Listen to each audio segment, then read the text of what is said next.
Hi, this is Ann with Graphic Design How To, and today I'm going to show you how to auto trace to get vector artwork in Adobe Photoshop. All right, let's get started.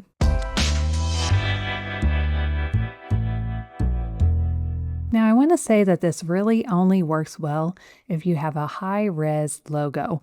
If you have kind of a blurry one, it's just not going to work that well, and you'll have to draw with the regular pen tool. To use the auto trace, you just come down here to the pen tool, click and hold, and then get on the Content Aware Tracing tool. Then put your cursor right on the edge of the artwork and click, and it will automatically figure out where the vector points should go.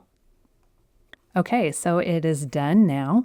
If we come over here to our paths panel, you can see the work path here. And I'll just double click that and we'll rename it. And then I'll export the paths to Illustrator. So I'll go to File, Export, Paths to Illustrator, and we'll say OK. And it's automatically put this name in here for some reason, and I'll just save it.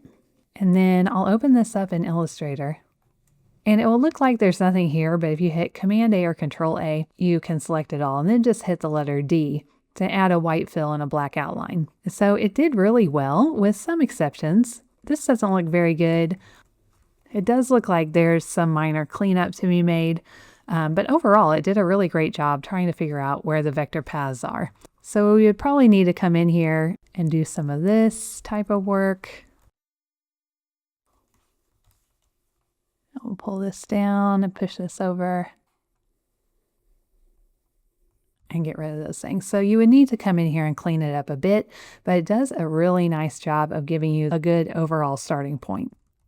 And because I messed with that up there, we've got this happening. I'll hit Shift M to get on my Shape Builder tool and hit Option or Alt and click that to make it transparent back there. And that's it. All right, I hope you found this video helpful. If you liked it and you want to see more videos like this, just hit the subscribe button and the little bell next to it, and you'll be notified every time a new video comes out. All right, I'll see you in the next video.